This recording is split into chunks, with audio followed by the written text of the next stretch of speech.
E a gente começa o programa indo direto para a Europa com o nosso correspondente Luca Bassani, que traz todas as atualizações do conflito entre Irã e Israel. O programa de hoje é um programa especial, vamos até às 7 da noite, trazendo todas as atualizações envolvendo o conflito entre os dois países, conflito que se intensificou, que se deflagrou na última quinta-feira, após Israel fazer um ataque preventivo contra o Irã. Na ocasião, diversas instalações nucleares foram atingidas do lado iraniano, que prometeu e entregou uma resposta desde ontem, sexta-feira. Agora, nas últimas horas, esse conflito voltou a intensificar. Neste exato momento, mísseis israelenses e ataques aéreos israelenses foram disparados contra Teherã, a capital do Irã, e a promessa é de que o conflito vai ficar cada vez pior. Nós acompanhamos imagens recuperadas das últimas horas no Oriente Médio.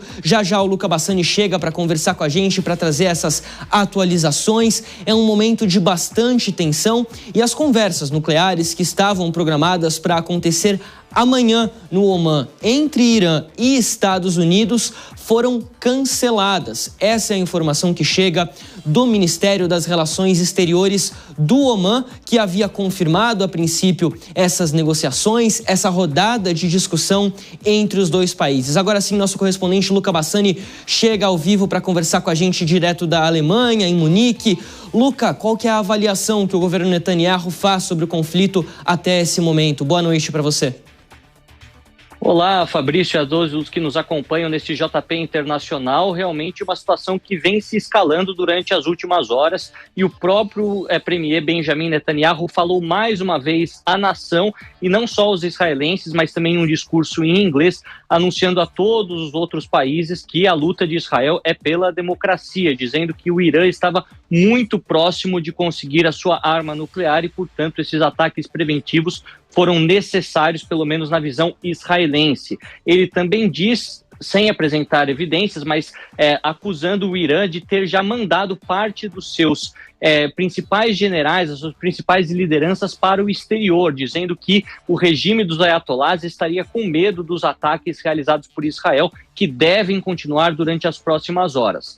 Durante os últimos dias, nós temos trazido essa troca de hostilidades entre Israel e Irã, muitos ataques nas usinas nucleares iranianas, tanto em Natanz, Isfahan, Tabriz, Shiraz, várias cidades muito populosas e que têm, de fato, enriquecido urânio durante os últimos anos, mas também operações na capital Teherã, onde muitas das lideranças principais da Guarda Revolucionária Islâmica e do Exército iraniano, além dos assessores principais do Ayatollah, o líder supremo Ali Khamenei, foram assassinados durante as últimas horas. O Irã, sendo também um dos grandes exércitos dentro do Oriente Médio, respondeu com veemência, com muitos ataques, utilizando mísseis balísticos também em Israel, tanto em Tel Aviv quanto em Jerusalém. Por enquanto, o número de mortos é contabilizado na faixa de 3 pessoas, mas já são dezenas de pessoas feridas em hospitais, e a expectativa do governo de Netanyahu que esses ataques continuem acontecendo.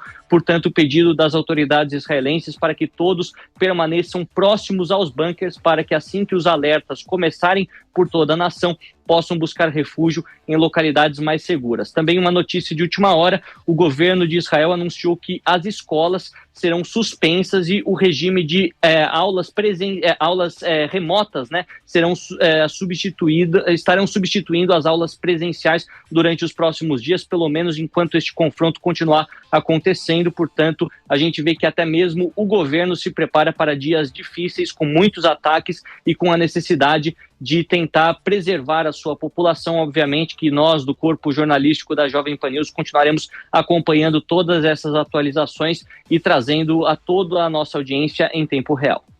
Perfeito, Luca. Cobertura completa que a gente acompanha aqui na Jovem Pan. Hoje nós vamos direto até às 7 da noite. Na sequência, também no Jornal Jovem Pan, você vai conferir tudo o que aconteceu ao longo do dia no Brasil e no mundo, principalmente nesse conflito entre Israel e Irã. Vamos dar uma olhadinha no mapa que estava aqui com a gente para entender quais são as instalações nucleares do governo do Irã nesse momento, que deu origem a essa série de ataques na quinta-feira. Aqui a gente está falando de 5 cidades diferentes espalhadas pelo território iraniano. Teherã é a capital, Fordo é a nossa primeira parada. Aqui existe uma instalação de enriquecimento de urânio do programa nuclear iraniano. Depois a gente vai para Kondab. Em Kondab tem um reator que está em construção que aparentemente possui risco de proliferação nuclear, ou seja, um ataque ali seria considerado muito perigoso pela possibilidade de vazamento ali de algo nuclear. Também Natanz, essa a gente tem visto muito ao longo dos últimos dias, esse nome tem sido muito citado ao longo dos últimos dias, é onde você tem uma das usinas mais complexas, mais preparadas do programa iraniano, com 2, inclusive, pontos de enriquecimento de urânio por lá. A grande maioria deles no subsolo, enterradas bem ao fundo. Israel garante que conseguiu fazer um ataque muito importante nessas instalações, mas o governo iraniano afirma que, na verdade, o que eles atingiram foi a superfície, que a questão subterrânea, onde estão as centrífugas, não foi afetada por esses ataques. Aí, Isfahan, que o Luca mencionou também, aqui você tem várias atividades nucleares acontecendo em Isfahan, mas principalmente as centrífugas, onde são ali construídas a preparação, na verdade, do urânio para o enriquecimento. E também Bushehr, mais ali ao fundo, onde você tem a única usina nuclear do Irã em atividade nesse momento, que utiliza combustível russo e que depois devolve uma parte desse combustível para a Rússia, devolve energia também para a Rússia. Quem vai conversar com a gente sobre esse assunto, sobre esse conflito, é o professor de Relações Internacionais, especialista em Islã político, Danilo Porfírio. Professor, muito bem-vindo ao JP Internacional Especial de hoje. A gente tem aqui um cenário muito complexo. Sim. De um lado, você tem Israel afirmando que o Irã está enriquecendo urânio para construir um armamento nuclear, uma bomba atômica, que seja qualquer tipo de armamento nuclear. O governo iraniano diz que não, que eles estão enriquecendo urânio sim, porém com o intuito de abastecer as suas usinas nucleares e entregar energia para a população civil. E aí você tem outros 2 atores. Os Estados Unidos, com a inteligência que não garante absolutamente nada disso, diz que não tem informações concretas sobre o enriquecimento de urânio lá do Irã, e também a Agência Internacional de Energia Atômica, que fica muito de olho na situação iraniana, é claro, né, até por conta do Tratado de Não Proliferação Nuclear, mas que também não garante que o Irã estaria construindo armamentos nucleares nesse momento. Não tem informações concretas sobre isso. Quando a gente olha para a história, se a gente voltar aproximadamente 20 anos no tempo, um pouquinho mais, no começo do século, os Estados Unidos invadiram o Iraque, afirmando que o governo de Saddam Hussein tinha armas nucleares. Eles fizeram uma longa operação militar por lá, morreu muita gente, iraquianos e americanos, e não encontraram arma nuclear nenhuma. O que a gente pode imaginar que acontece de fato nessas instalações nucleares? É factível a possibilidade do Irã estar construindo um armamento nuclear nesse momento? Fabrício, a situação do Irã é um tanto diferente da situação do Iraque. Nós temos que observar que o Irã ele tem, na verdade, um longo processo de desenvolvimento, um complexo processo de desenvolvimento de recursos nucleares. Não é? Isso se inicia no final da década de 70, inclusive com o apoio dos israelenses, ainda no governo, não é, do Reza Pahlavi, antes do regime dos ayatolás. Não é? Em 1982, inclusive, os israelenses agem interventivamente, bombardeiam a região e, obviamente, nós sabemos que o Irã teve acesso também à tecnologia da bomba por meio do pai da bomba atômica paquistanesa, Abdul Khan. Então, o que acontece aqui? Primeiro, nós temos um país que declaradamente se confronta com Israel e com uma potência mundial, diga-se os Estados Unidos. O grande Satã e o pequeno Satã. Sim.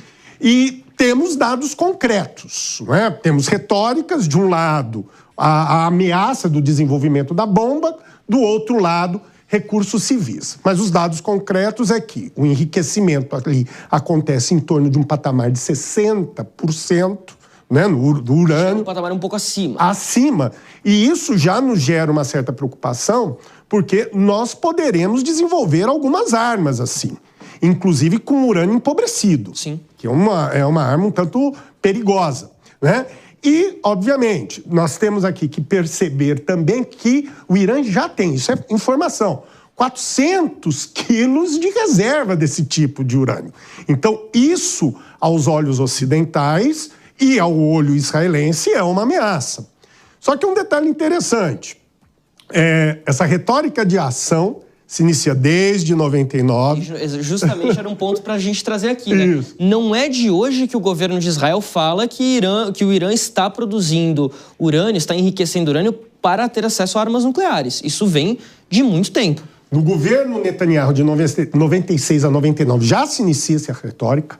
Essa retórica interventiva passa pela boca do então primeiro-ministro, mais à frente, Ariel Sharon. Sim. Se intensifica em 2009 e ao longo do governo Netanyahu, né, 2021, e agora voltamos a ver. E só um detalhe, essa retórica existia, só que nunca houve uma ação concreta. Perfeito. Porque havia o freio norte-americano. Que não há mais. Não há mais. Então é por isso que também nós temos que observar se não há um propósito americano por trás dessas ações, nesse, inclusive, processo de, abre aspas, negociação, porque é uma imposição de condições norte-americanas no sentido do desmantelamento do programa nuclear iraniano. Vamos dar uma olhadinha nas imagens que chegam ao vivo do Oriente Médio. A gente recebe o acionamento da reportagem, imagens que chegam, esse momento são de, aparentemente, Belém. Lá no Oriente Médio, um dos locais que está em alerta, o Oriente Médio inteiro nesse momento em alerta, e a gente segue acompanhando tudo aqui ao vivo na Jovem Pan. Uma diferença de horário grande, inclusive, nesse momento.